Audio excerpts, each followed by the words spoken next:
Hi, I'm Hal Roberts. This is Bridge City News. Here's some of the top stories we've been following.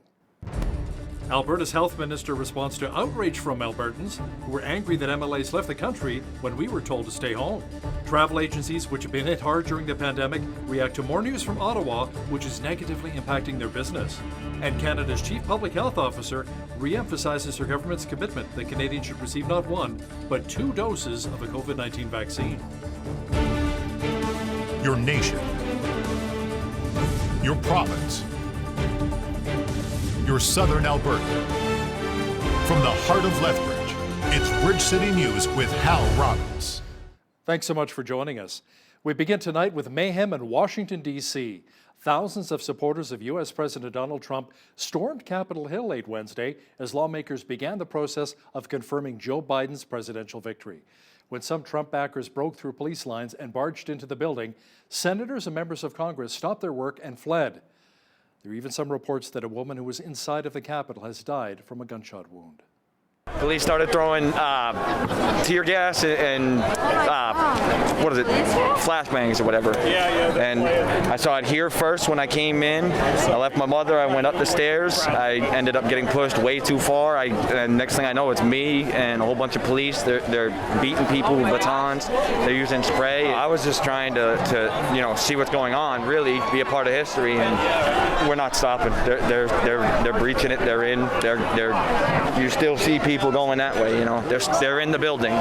Alberta Health Minister Tyler Shandro says he's been getting an earful from Albertans about legislative members who jetted off to sunny tropical destinations while we were told to stay home during the Christmas holidays.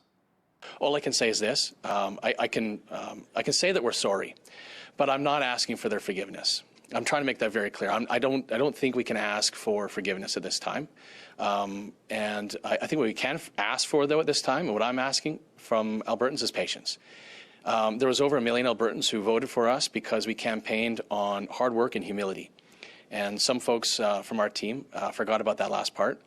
It's not going to, with the accountability that occurred this week, it's not going to be turned around overnight. It is going to take us time to be able to earn back that trust, to earn back that credibility, and to show people that humility is still important for our team, our caucus, our party, and this government. That's what we're committed to continue to be able to show to Albertans, to earn back that trust, to earn back that credibility. Around 20 politicians in Canada flew to the U.S. or overseas. Alberta had the most. Now, Premier Jason Kenney demoted 7 UCP MLAs and party staff. Lethbridge East MLA Nathan Neudorf reacted to the news on Wednesday. Ainsley O'Reilly has the details. Jason Kenney was scrutinized for not responding to angry Albertans about the 7 UCP staff members who left the country over the holidays. On Monday, the Premier announced on Facebook that Municipal Affairs Minister Tracy Allard resigned. Of the 6 MLAs asked to step down, Kenney's Chief of Staff, Jamie Huckabee, is included. Lethbridge East MLA Nathan Neudorf spoke with media about the holiday scandal for the first time. We were hoping to travel and we're unable to, so it's a matter of dates, and I could have been in the same situation. Call that a lapse of judgment, or call that a lack of foresight, whatever the case may be. We have lots of guidelines and rules. I think we need to clarify that, and I think we need to simplify that. Lethbridge East MLA Nathan Neudorf says he's worked alongside former Minister Tracy Allard numerous times, and he's not about to throw any of his colleagues under the bus. I'm most disappointed in myself that I didn't see more of this coming ahead of time, that I could have said something. So I've never liked playing the blame game on anybody, and particularly not with my colleagues. On Tuesday, NDP MLAs Sarah Hoffman and Janice Irwin responded to the resignations, while NDP Lethbridge West MLA Shannon Phillips shared her reaction with Bridge City News. Shocked that a full 10% of the UCP caucus, when they should be at home focusing on the economy, focusing on COVID, and focusing on getting us vaccinated so that we can go back to normal life. Instead of vaccinations, these folks were focused on vacations. For Bridge City News, I'm Ainsley O'Reilly. Being a police officer comes with its share of challenges and risks. Now, when a police officer passes away in the line of duty, it can be an even tougher pill to swallow. Many first-line responders across the country were saddened to hear the news that 37-year-old Calgary police officer Sergeant Andrew Harnett died in the line of duty. In Lethbridge, officers were working together to support one another during this very difficult time. Micah Quinn has that story. Sergeant Andrew Harnett of the Calgary Police Service was performing a traffic stop on New Year's Eve of 2020, where he was hit by a vehicle and dragged away. 2 people are now charged with first-degree murder in his death, a 19-year-old, Amir Abdul Rahman, and a 17-year-old who can't be named. In Lethbridge, officers are coming to grips with the tragedy. We went up on Monday to pay respects to the Calgary Police Service members that are there. We did a drive past with all the emergency services and all the police services across the province, just to show support that we have within the province for their service.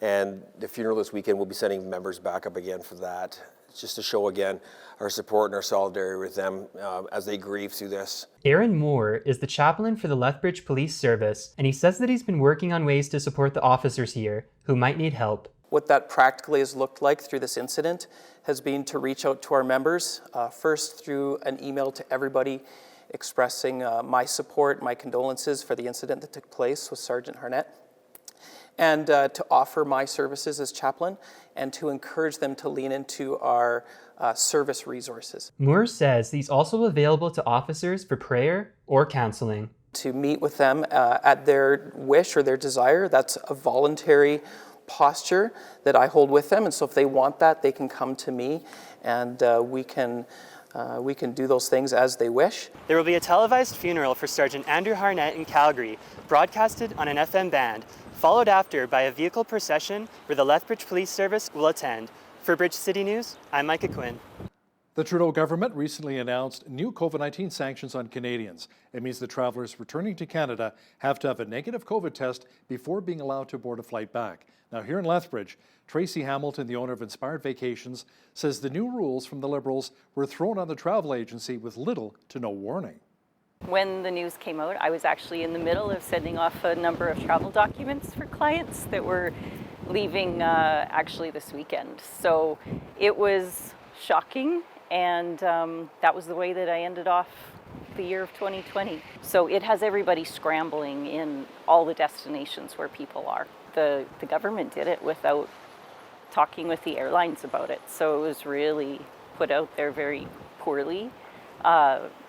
And so the airlines are scrambling just like everybody. So unfortunately, absolutely everybody is left with more questions than answers. There's a mandatory 14-day quarantine when travelers return to Canada as well. If the isolation plans are not up to government standards, travelers could be forced to quarantine at a federal facility. Now, we posted this story on our Facebook page about Ottawa's new plan that people returning to Canada need to have a negative COVID-19 test prior to boarding. Here's what some of you had to say. Rob says, the big question is, why did we allow free uninterrupted air travel into Canada for the better part of a year before acting to protect Canadians? Eric asked, so why did it take 10 months to finally require negative tests to enter the country? And Andrea said, hey, just in time for all of the politicians to get back. Now, when it comes to the Prime Minister's announcement that if the government felt your isolation plans were not up to par, when returning to Canada, you may have to quarantine in a federal facility, here's some of those comments. Jason asked, the question is, where are they, meaning the facilities located? Wendy writes, shut down the government and let someone in who really knows the realities of life. Bring back Harper. And Mark added a little bit of humor when he wrote, but will they serve poutine in the internment camps? If you'd like to read more of those colorful comments, be sure to visit our Bridge City News Facebook page and follow us on Facebook if you haven't already. Now, one of our regular contributors, Brian Lilly, says when it comes to the federal government's new sickness benefit, it will not be for travelers who have to isolate a couple of weeks after returning from a tropical paradise. Instead, it'll be for workers who have suffered during the pandemic. The federal government set up this sickness benefit for people who had to quarantine because they may have been exposed, they can't go into their workplace because of COVID, and they don't have sick days. It's meant for workers. As Prime Minister Trudeau said when he announced this on Tuesday, this is not so to pay you for your 2 weeks at home after your week-long vacation down south getting a suntan. Well, good for him on that. I'm glad he's doing it, and it's the right move for sure. Catch the full interview with Mr. Lilly, who will also talk about how some companies receiving wage subsidies have been paying their CEOs big bonuses. That's coming up after business news. Now here's a follow-up to a story we brought you yesterday. Lethbridge police say they have located a suspect in connection with Tuesday's hit and run. Police say around 1 p.m., a pedestrian was struck at the corner of 3rd Avenue and 3rd Street South. The victim was taken to hospital and remains there in serious condition. Police say no charges have been laid yet, as the investigation is still ongoing. Alberta RCMP are making a plea to those in rural communities to use online crime reporting. Police say going online to report crimes under $5,000 helps emergency call takers and frontline members focus their time on high-priority calls. Since the Alberta RCMP launched the online crime reporting platform in May of last year, there have been close to 800 reports submitted. Police say the reports will help in their efforts in establishing trends and patterns and help during their investigations. The homeless shelter in Lethbridge is over capacity. There are reports now that some people have begun sleeping next door at the Lethbridge soup kitchen. As Loris Alexander explains now, much work needs to be done to finally end homelessness in our city. I slipped on the ice and I broke my leg, so I've unfortunately had to sleep inside. Before that, I was actually out on the streets. Carla says she feels much safer on the streets than she does at the shelter. When you walk in there, the staff doesn't respect you enough to treat you with respect. You're treated as a lower than, and you're reminded of that all constantly. Carla isn't the only one who feels this way. Shane is one of few people who's been sleeping at the Lethbridge soup kitchen for the past 3 weeks because the shelter is at full capacity. I used to work here 20 years ago when it was run by the Native Friendship Society. And they didn't have a lot of structure, but they respected people more than they do here now. The way I feel now when I came into it being Alpha House was that it was we're bottom feeders and they can boss us around. So it makes us feel like we're less than human, right? They treat us like dogs in a cage. But then there's others that are good, and they do go above and beyond, and they do help you out a little bit more. So that's kind too. Like, they've carried my stuff down for me, seeing how much trouble I have. Shane speaks of another issue. Come dawn, they are asked to leave the premises, but they have nowhere to go. Any shelter and resource center, they're getting a lot of flack from the merchants around here right now, at this place and that place, because everybody's hanging around, right? But where are we supposed to go? You know, we live here. If people aren't living here, they shouldn't be able to hang around here. But we should be, you know, because, you know, we don't have to be wandering the streets aimlessly lost because we have nowhere to go carrying. Some people carry up to 50, 60 pounds. Some people are riding bikes with trailers on them loaded with stuff, you know, and it's not them that wants us off the property, it's the merchants don't want to see that. For Bridge City News, I'm Loris Alexander. There's a debate going on right now in regards to Canada's medically assisted dying laws. The new Bill C7 is being fought by many right-to-life groups, including Euthanasia Prevention Coalition. The group's executive director, Alex Schadenberg, says what's concerning about the new bill is that you can decide to end your life in just a single day. The original law had a 10-day reflection or waiting period within a law. This bill, if passed, will allow a same-day death. So if the doctor determines that you are terminally ill and you have a bad day, you could die that very same day. So that if you had a bad day and you die by euthanasia, you'll never see the better day that could be the next day. Won't happen, you'll be dead. Here are the other concerns Mr. Schadenberg shared with us with his new medical assistance in dying bill coming up later in our newscast.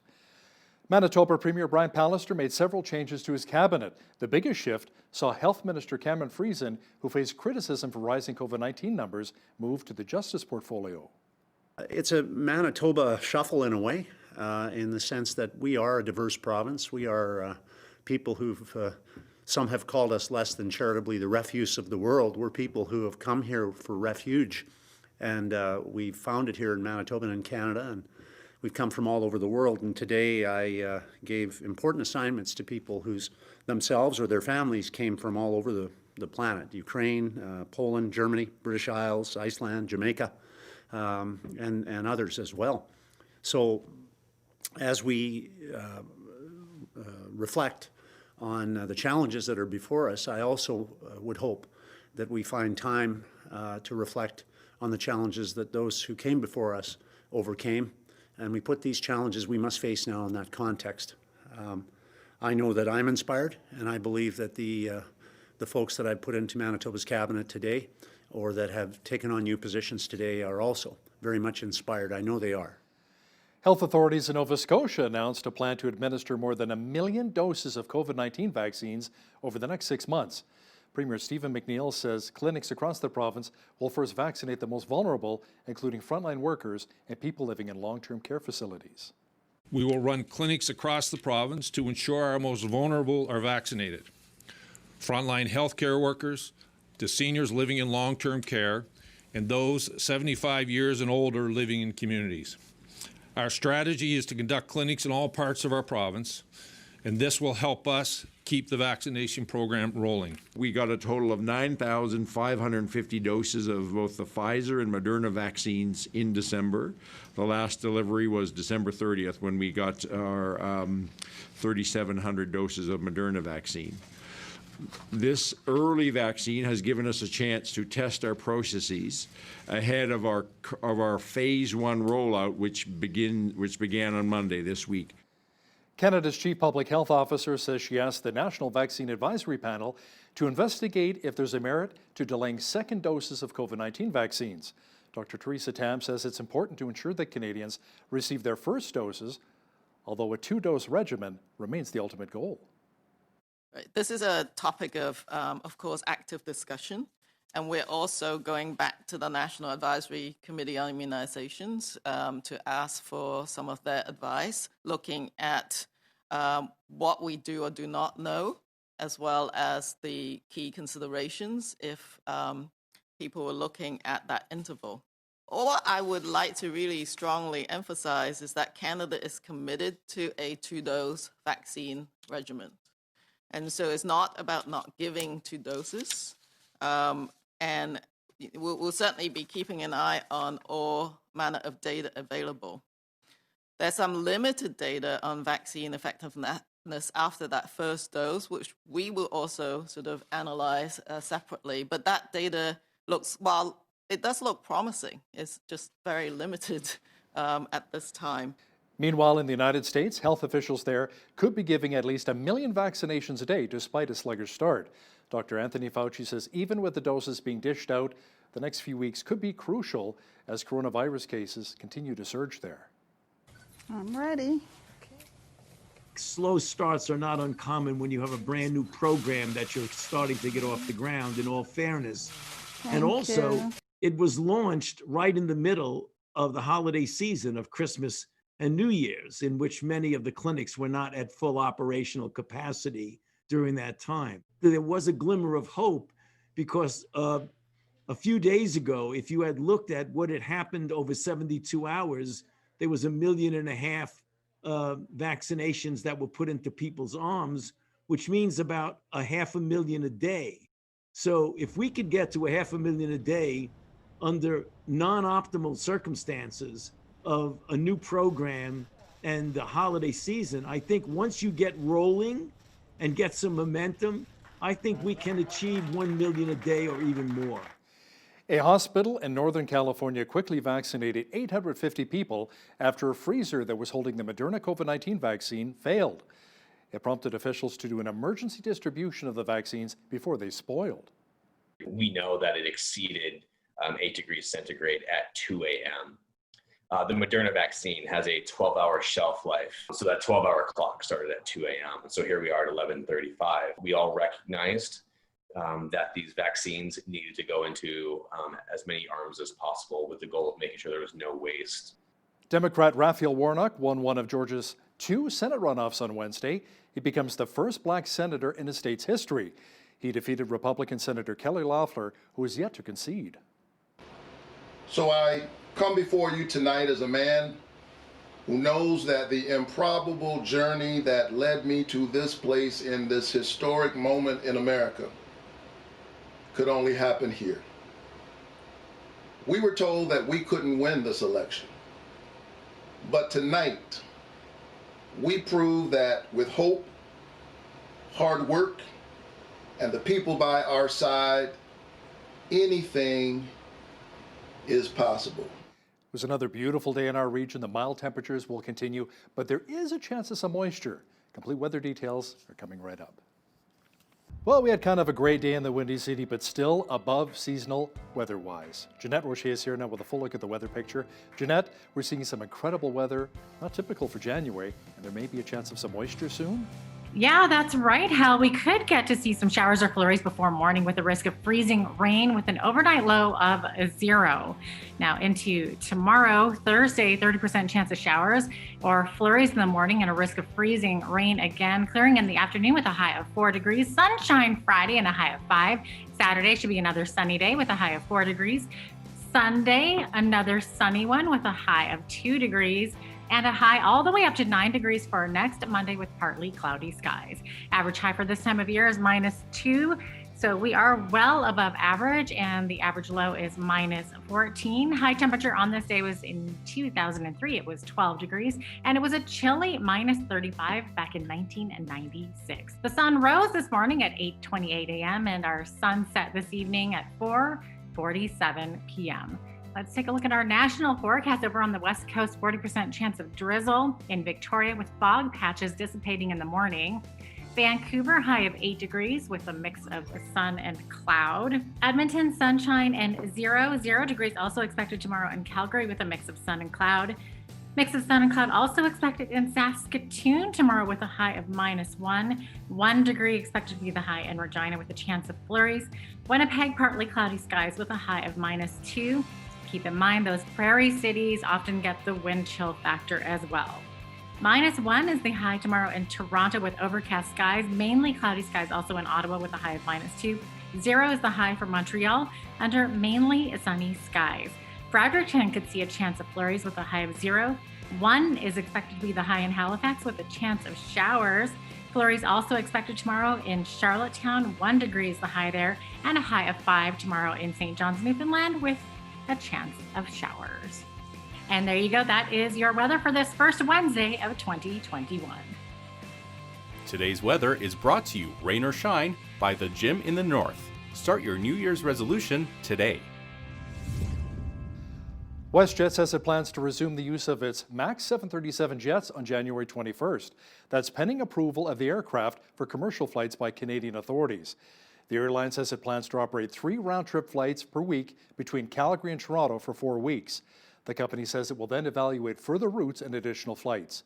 Transport Canada announced last year that safety experts had validated aircraft design changes. The 737 MAX was grounded internationally 2 years ago following 2 deadly crashes. It has also been cleared to resume flights in the U.S., provided carriers implement certain design fixes and provide specialized training for pilots.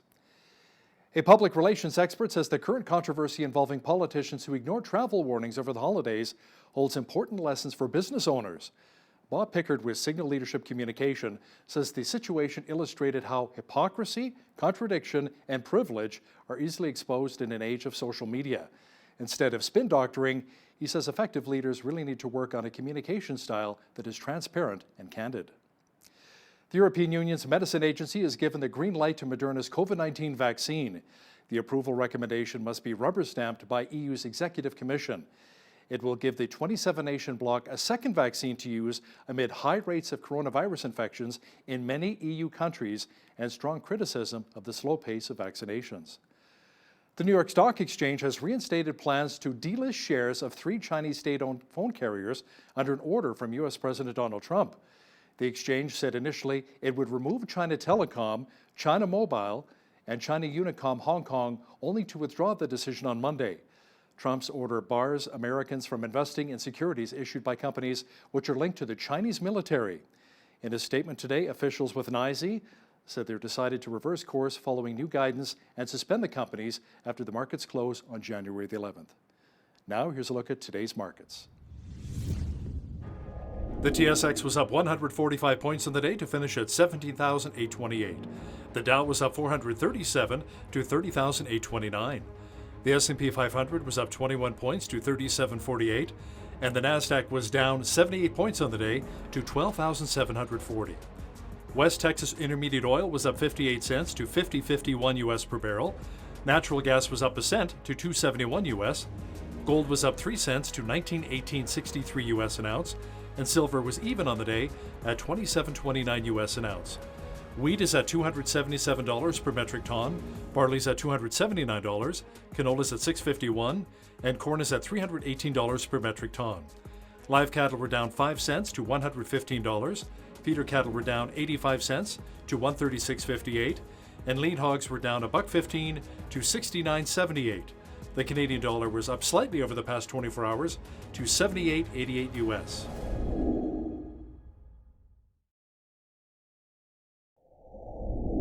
Recapping one of our top stories this hour, Alberta Health Minister Tyler Shandro apologized to Albertans for the UCP, MLAs and staff who left the country for tropical vacations during the holidays, as Albertans were told to stay home during the pandemic. Shandro said he and the party are sorry, but he says it may be too early to ask Albertans for forgiveness. He says it'll take time to rebuild trust and accountability. There's a new group calling itself Global Canada, which wants to see the entire country locked down for up to 6 weeks. Now, those within the group say, as a country, we still don't have a handle on the COVID-19 pandemic. Political reporter Brian Lilly will have details for us in just a moment.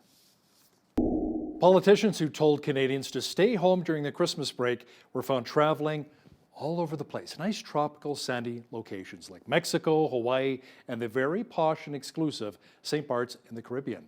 Now, some of those politicians even lost their jobs as a result. To talk more about this in detail is Canadian political reporter Brian Lilly, joining me once again from Toronto. Brian, many Canadians are not happy with these politicians. No, I haven't quite seen anger like this. I knew when the story about Rod Phillips, who was the first, he's now Ontario's former finance minister, I knew the story was going to drop, and I knew it was going to create anger.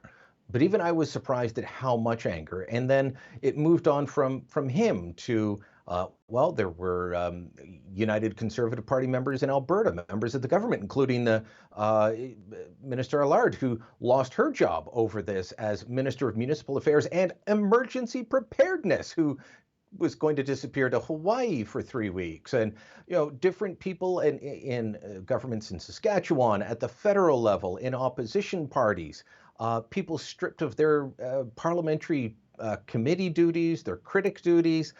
There was a lot of anger over this because some of them, you know, Conservative Senator Don Plett, who's one of the latest to be found out, he was vacationing down in Mexico, had recorded a video in front of a Christmas tree telling us all to stay home. And then he jetted off to Mexico, where he was seen, according to reports, talking loudly about government business on the phone and bragging about being a big shot politician in Canada. And that was poolside. I mean, this is insanity. 3 and 4 week vacations for politicians, while the rest of us are told to stay home. So no wonder Canadians are outraged. And no, it's turned into a bit of a witch hunt. I'll be the first to admit that. But I also understand the fury and the rage. Brian, lots of talk about travel even within our borders here in Canada. New Brunswick Premier Blaine Higgs says he doesn't want to change anything until at least 70% of his province is vaccinated, and the tourism industry is getting to be quite concerned. And no wonder. Tourism is one of the industries that's been hardest hit by the pandemic and the rolling lockdowns and restrictions that every part of the country has instituted at one part or another. And maybe you or your viewers don't have a particular connection to New Brunswick, but how many of us hail from a different part of the country and want to go home? If this takes off, if premiers say, no, you can't come in even from outside without a 2-week quarantine, then tourism within Canada will collapse. And, I would argue that it's unconstitutional to do this, but the Atlantic bubble did this during the summer. They did this up until late fall. They were saying, you cannot, even as a Canadian, you cannot drive in here without a 2-week quarantine. Peter MacKay, after losing the Conservative leadership, packed up his family and moved back to central Nova Scotia to his family homestead. They had to quarantine for 2 weeks when he got there. Can you imagine having to do that? You want to go back home to see your family in another part of the country and you've got to quarantine? That's not going to fly very well. Governments across the country, though, are concerned about tourism. I can tell you here in Ontario, the Ford government is looking at bringing in a 20% staycation tax credit to boost the tourism industry next summer. Now, you have to do the vacation inside Ontario to get an Ontario tax credit, but unemployment in this industry We're talking hotels, restaurants, tourism sites. It fell by more than 50% during the pandemic. When you've got unemployment rates of 50% in any one industry that employs millions of people across the country, that's a bad thing. So worrisome comments from Premier Higgs, some hopeful thoughts from Ontario. Let's see where this plays out. Be a tourist in your own town. I kind of like that idea. I'll get on the phone with Premier Jason Kenney, see what he has to say about that. Brian, it seems that politicians aren't the only one who've been caught traveling overseas. A recent report says there were a bunch of Canadian partiers living it up in Playa del Carmen, Mexico. Yeah, this was from a Montreal newspaper. They went down, and what they found was they said, "Oh, we hear there's a bunch of Quebecers down there. Go down and see." And what they found were a bunch of people from Montreal, the South Shore, Quebec City, all partying it up in Mexico, not following any social distancing, no public health guidelines like we would have here. And even the local Mexican public health guidelines were mostly ignored, according to the report. Now, you can't just say, well, that's Quebecers. When you look at the flights that come in from outside of the country with COVID cases on it, I've been counting this up for a few weeks, Al. Cancun to Calgary, one of the top spots for bringing COVID into Canada. So there's an awful lot of Albertans going down to Mexico as well.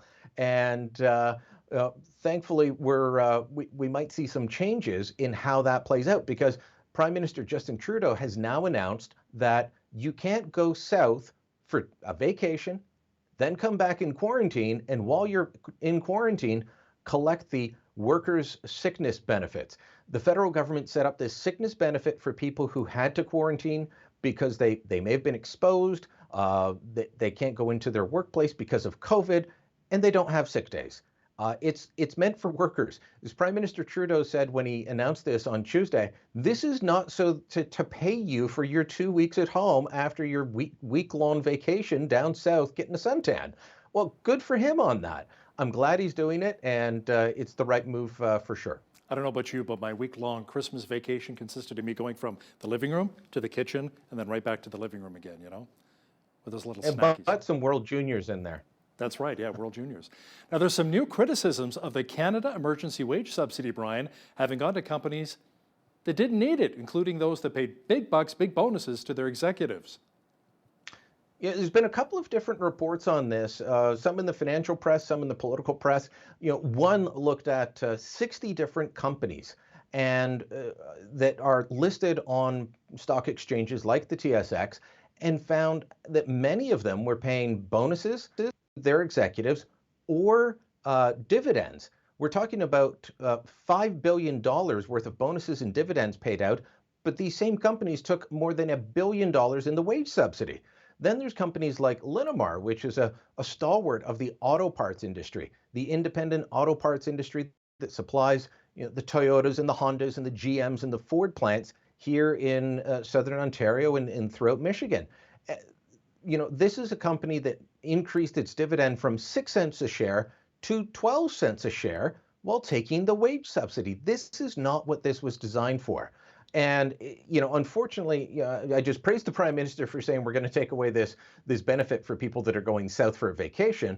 That's the good part. The bad part is this wage subsidy, this is something the NDP, the Conservatives, they pointed out in the beginning. No, you've got to tie it to jobs. They didn't listen on so many fronts, on so many issues. They did not listen to the opposition on how to improve the wage subsidy over many months, and they didn't tie it to jobs. And the companies say, oh, no, we're using this money for jobs.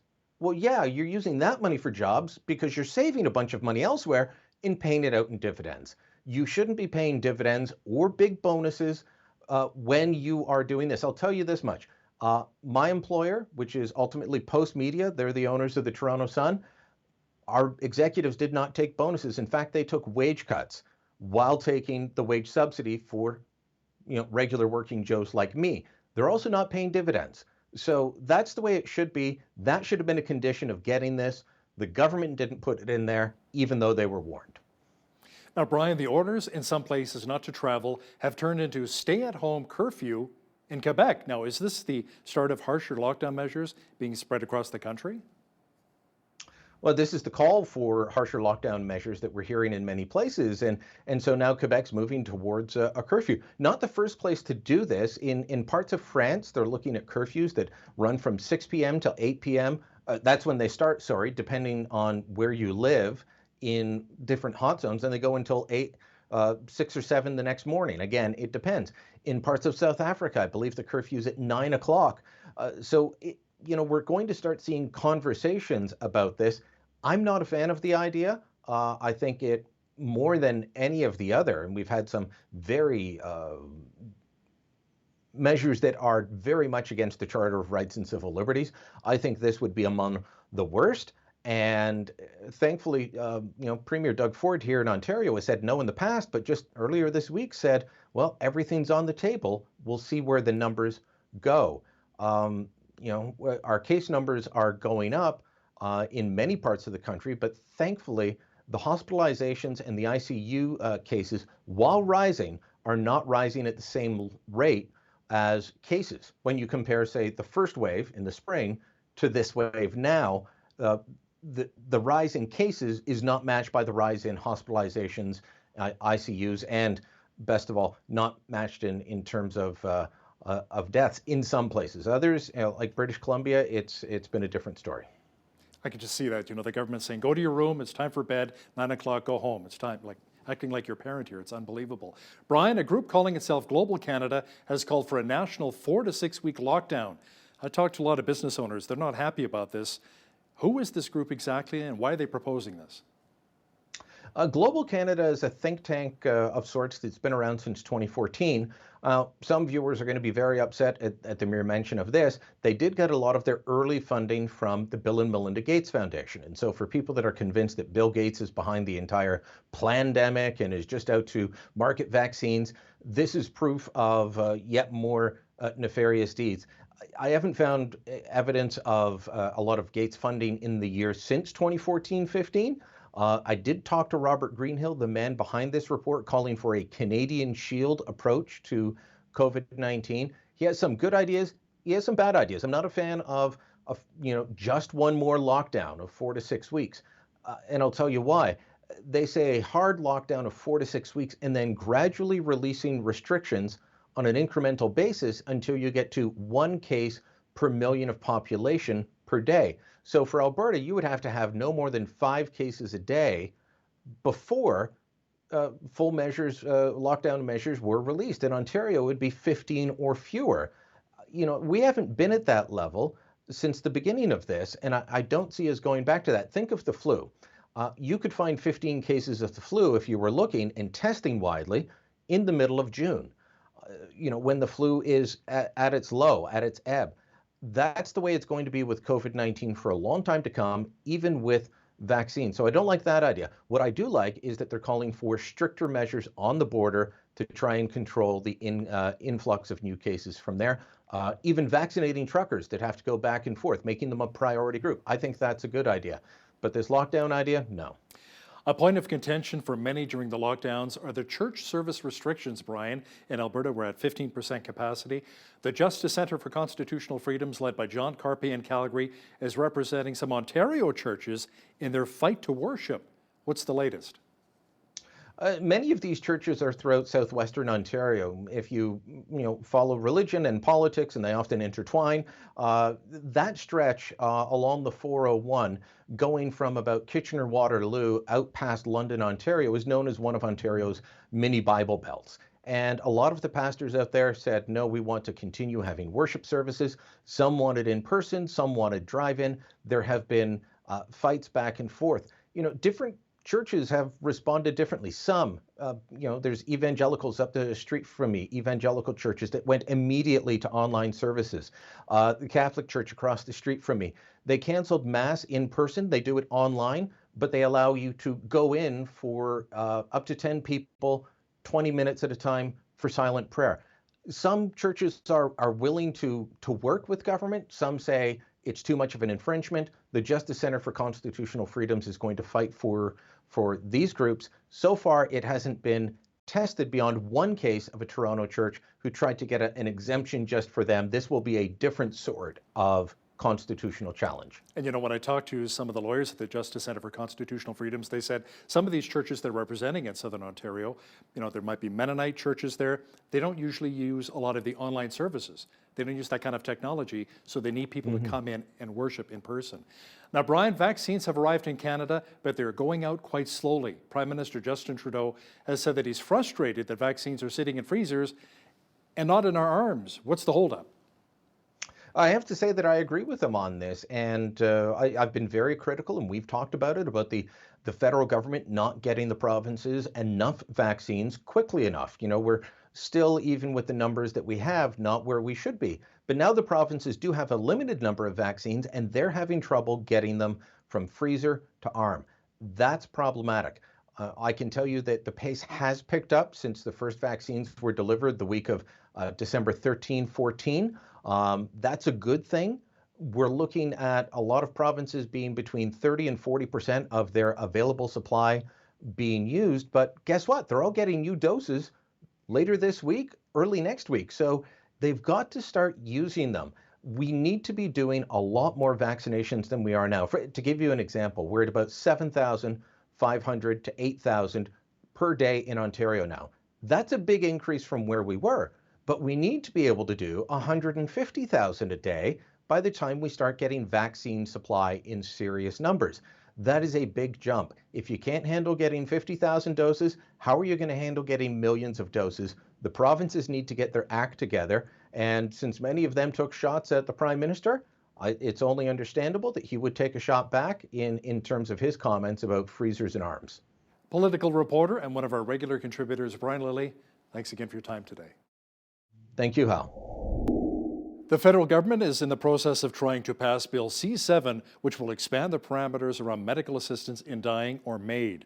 Assisted suicide advocates are applauding this move, but a number of groups representing people with disabilities are raising red flags.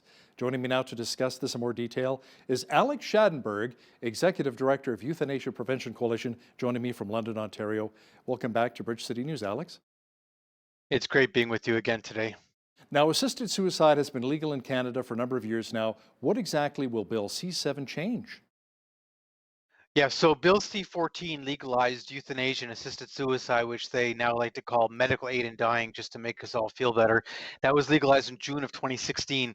So what Bill C-7 does is it changes the law by, first of all, it refers to this Quebec court decision, which struck down the requirement of the law that your natural death be reasonably foreseeable. That was the terminal illness requirement in the law. And so what it does is it says that that has to come out of the law, but that was never defined before. So what it means is people who are not terminally ill could die by euthanasia or assisted suicide. And I first should explain what the difference is. Euthanasia is death by lethal injection, whereas assisted suicide is the same type of death, but you do it yourself. They give you the drugs and you do it yourself. So the first thing is taking away the terminal illness requirement. The second thing they've done is they've taken out the waiting period or the reflection period. The original law had a 10-day reflection or waiting period within a law. This bill, if passed, will allow a same-day death. So if the doctor determines that you are terminally ill and you have a bad day, you could die that very same day. So that if you had a bad day and you die by euthanasia, you'll never see the better day that could be the next day. Won't happen, you'll be dead. The other thing it does is it creates this two-track law. So therefore, if you're not dying, you would wait 90 days. But if you are dying, there'd be no waiting period. So it creates this 90-day waiting period for people who are not terminally ill. So someone who might have a significant health condition or psychological suffering could request euthanasia, be approved for it, but then die in 90 days, whereas someone who's considered terminally ill could die immediately. Now, a number of groups who advocate for those with disabilities, Alex, say this is something that will create more vulnerability for them. How will Bill C-7 do that? Well, by removing the natural death as reasonably foreseeable, that meant that terminal illness restriction. The law then allows euthanasia for physical or psychological suffering. Now, the law never defined psychological suffering, and it never actually defined physical suffering either. So what it does is the people with disabilities are saying this law will now allow someone who has a physical or a psychological condition, and whether it be it doesn't need to be terminal to die by euthanasia. Now, you have to understand the perspective here. We've had several cases already of people who were not necessarily dying, who had significant disabilities but not dying, who were urged to consider euthanasia. There was the case of Roger Foley, for instance, here in London, Ontario. Roger Foley has a significant degenerative condition, but he was being pressured by the hospital here in London, Ontario, to die by euthanasia. And the reason is because his needs were so great that he needed a significant amount of home care to move home. And the province was saying they weren't going to offer him that. So therefore the doctors were saying, in order to get him out of the hospital, let's ask him about euthanasia. There's these kind of things. But also there was the case of Candace Lewis in Newfoundland. Candace Lewis went to the doctor when she was 25. She was significant disabilities. She was very sick at the time. All that is true. But the doctor was pressuring her to euthanasia. Now you have the case where you don't even have to be terminally ill. So in the case of Roger Foley, he was not technically terminally ill, but his condition could be terminal if he had no treatment, right? Now that wouldn't even matter. People with disabilities are saying, well, we're already treated in a negative manner. This makes it worse. There's another point of the bill also. Currently, the law requires two people to be how would you say, unrelated witnesses. So therefore, someone requesting euthanasia, there would need to be two unrelated witnesses, which is like all other legal documents. If I sign a will, it needs to be then signed also by two unrelated witnesses. Well, what they're doing is they're going to reduce that to one, and it could be someone who's even your nurse or your caregiver.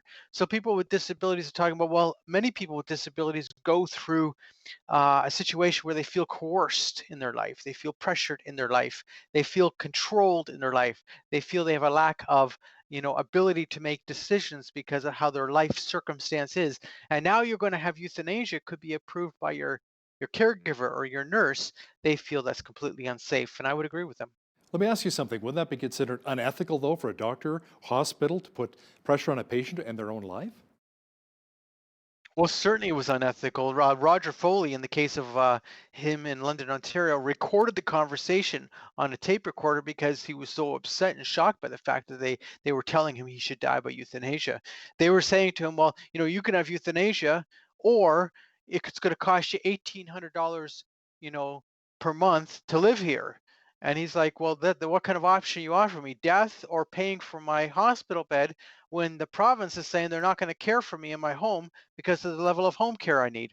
If you consider the case of Candace Lewis, her mother was so upset that they were pressuring her to euthanasia, her mother took her home because she thought, well, if Candace is dying, naturally that is if she is dying, then she should die at home. Well, Candace Lewis never died. She continued living. She ended up getting better.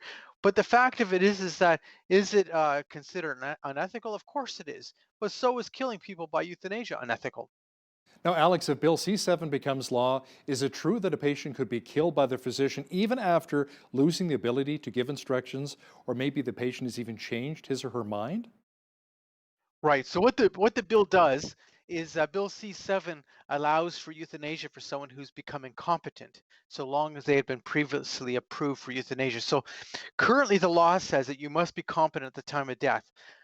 The Bill C-7 would change that. So if you have been approved for euthanasia already, then if they come to you, let's say 3 days later to give you the injection, and you've, let's say, had a stroke or something and now you're incompetent, you could still be then injected. So you lose the right to change your mind is the first thing that happens. The second thing is how do you actually know that person now wants to die by euthanasia? You don't know. They've lost their competency.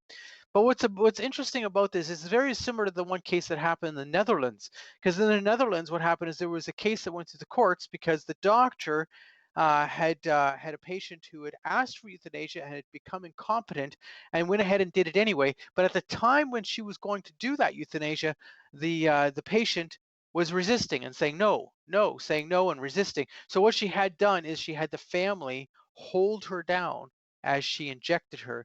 And of course, then this became a controversy. How could you dare have the family hold her down as you injected her? And the woman was saying no. So this is the kind of thing that you're opening the door to when you allow euthanasia for incompetent people. There's another point to this. I think it's unconstitutional. And the reason I'm saying that is in the Carter decision, which was the court decision that led to the legalization of euthanasia in Canada, the Supreme Court justices said you have to be competent. Now, Alex, as you mentioned earlier, the bill also removes the requirement that 2 independent witnesses need to verify the independence of the patient's instruction to receive MAID. And that 10-day waiting period also gone before assisted suicide can actually take place. Why would the government see these as a good thing? Well, the government has decided to do these things because they had a consultation, but not with the regular group of Canadians. Now, first of all, there was 2 types of consultations they did. The first one was they did an online consultation last January, and some of your viewers might remember it. I found that consultation, that online consultation, to be very rigged because the questions were designed in such a way to come up with an answer. The questions assumed that someone supported euthanasia. The questions were written in such a way to encourage a certain outcome. The second thing they did is a consultation with the doctors who were doing euthanasia. So there's a group of doctors called the MAID consultation physicians. They're involved with making these decisions and doing the act. So they consulted them, and they were saying, well, the 10-day waiting period is a problem because sometimes someone, can't wait 10 days. Well, the fact of it is the previous law, whether I liked it or not, already allowed for a decision where the doctor could waive the 10-day waiting period. So removing it just didn't make sense. What I'm very concerned about is Bill C7 is supposed to be a reaction to this Truchon Quebec court decision, which struck down that your natural death had to be reasonably foreseeable. First of all, that was a lower court decision. Secondly, that decision only struck that part of the law out, that your natural death had to be reasonably foreseeable. That's all it struck out. But then the law is now being changed much further than that. And what's important about this is the government actually hasn't done a formal consultation on the law yet. Now, what's my point? The previous law legislated, so when you read the Bill C-14, the law that it passed in 2016, in Section 10 of that law, the legislators added that there must be a formal consultation of the law being done starting in June of 2020. It has not happened. So why is the government changing the law before they've actually done a formal consultation? Let me ask you something as well. How does the federal government justify expanding euthanasia before doing a 5-year review of the law as previously promised? Right, the 5-year review is what I was just referring to. Yeah, I called it a formal consultation. The 5-year review is legislated. So therefore, what it says is they must do a full review of the law, and it was supposed to begin in June of 2020. Now I can understand that it hasn't begun yet because of the whole COVID thing that happened and Parliament, stopped sitting at a certain point, etc. Nonetheless, the fact is to expand the law previous to doing a review of the law seems to me undemocratic because they're not actually examining what's going on. There's a whole other point to this.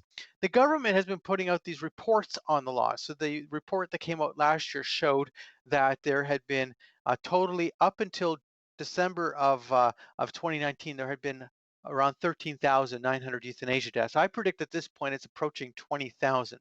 But what they had done is, in that, if you read the report, they only reported on the data, meaning the numbers. What was the average age of the person? What was their medical conditions? What part of the country did they come from, et cetera, et cetera, et cetera. There's nothing in the report that they reported, nothing there that would indicate there was any problems with the law. So in fact, they were creating a fait accompli. They were creating a report that would lead to an accepted expansion of the law. And I think that's simply wrong. What about the conscience rights of medical professionals? Alex, can Canadian doctors refuse to participate in euthanasia? So the conscience rights issue is a serious issue because it differs by province. So for instance, in the province of Ontario, we actually have the worst jurisdiction in the world for the issue of conscience rights. So in Ontario, the Ontario College of Physicians has said that a physician doesn't have to do the act, but they must do something that they call an effective referral. An effective referral means referral for the purpose of the act. So therefore, a doctor who doesn't believe in doing euthanasia, does not believe in lethally injecting their patients, doesn't believe in killing people, that same doctor must, according to the Ontario College of Physicians, send their patient to the person willing to do the act or willing to arrange the act. And of course, if you're not willing to kill somebody, you're not willing to send them to the killer either. So it's become a serious issue in Ontario, this whole issue of the language of the Ontario College of Physicians, this effective referral question. But all provinces in Canada have different positions. So in Manitoba, for instance, Manitoba physicians do not have to do or refer for euthanasia. They just don't have to. They passed a bill in the Manitoba legislature saying that physicians have conscience rights. They do not have to do it. Now, at the same time, most provinces, such as Alberta, etc., have what they call a 1-800 line. They have a toll-free line. So the physicians really don't have to be forced to participate because, in fact, a patient or someone who wants to die by euthanasia, whether I like it or not, can simply call the 1-800 number and be referred to a physician who would do the act. So the fact of it is conscience rights are a serious question. Now, we've lost some physicians in Canada. In my own province of Ontario, there's been several physicians who have left, who I personally know, who have left the province because they believe that they should then be practicing medicine in a place that respected their conscience rights. They weren't willing to do this, and they weren't wanting to be forced to do it. Therefore, they've left. Now, Alex, we only have about a minute left here. Some say next on the list of those allowed to ask for assisted suicide are mature minors. These would be children who are considered mature enough to consent to their own medical treatment. Will the federal government pursue this down the road? It appears that they're going to be talking about mature minors next, because the whole issue with it is that the Netherlands, for instance, has just announced that they're going to extend their euthanasia to children. But the question is it constitutional to deny euthanasia to children? That's the question they're asking. The fact is once they've opened up euthanasia, and they've done so without actually defining the question, they allow it for physical or psychological suffering. They never define psychological suffering. They say that it's going to be for people whose natural death is reasonably foreseeable. They never define natural death as reasonably foreseeable. So when you start getting into all these issues of an undefined law, it sort of starts making sense that children should die too, is what they're saying. And the fact of it is that I think that is the next side of the debate, because they have already expanded it about as far as they can otherwise.